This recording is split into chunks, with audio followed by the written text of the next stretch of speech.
Ito yung paligid ng ano, ng Maynard Lake, mga kabahayan, no? Mahaba yung mga kabahayan na yan. Yan, mula rito hanggang doon sa bandaro, no? Ito naman yung lake.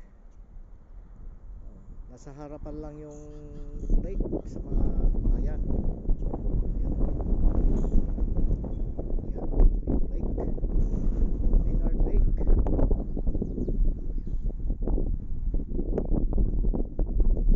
Ang lake na ito ay isa sa mga halos 1,000,000 lake ng Canada.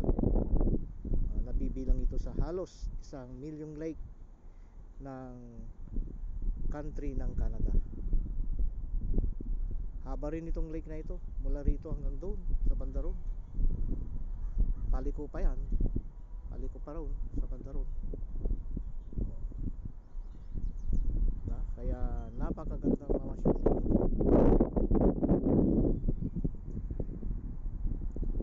Yan, no? Mga puno ay may mga dahon na ba.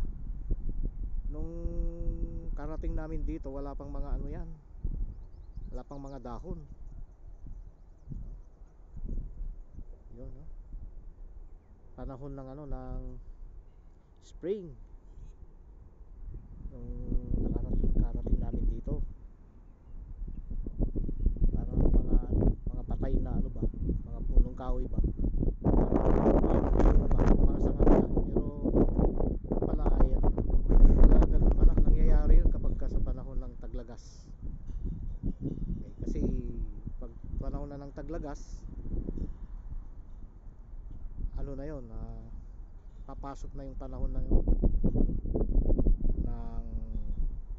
winter. Sign yun ng ano, ng paglapit o no, nalalapit na ano, na winter. Pag-i-snow ba, hindi kakayanin ng puno yung lamig na darating, kaya maglagasan yung mga dahon nila. Kaya pagdating ng winter, ayun, wala na mga dahon, laglag na lahat habang nag-i-snow.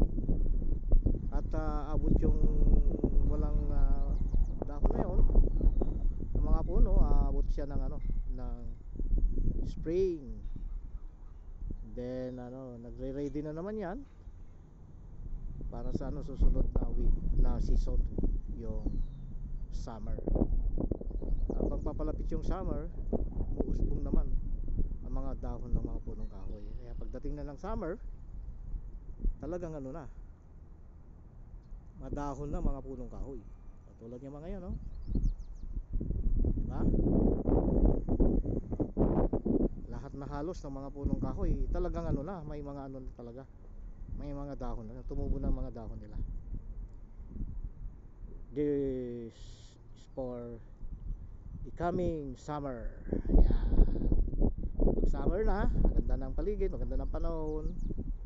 Mainit ang panahon daw, mas mainit pa yata dun sa inaakala natin o dun sa panahon dyan sa Pinas, sabi nila. Pero di pa natin naranasan. Let's see it. At may experience din natin kasi darating na. Okay, darating na o susunod na yung season na summer dito sa Canada. Okay, dito na lang sa susunod na naman na ano natin, pagbibideo natin. Ingat po tayong lahat. God bless. Bye bye.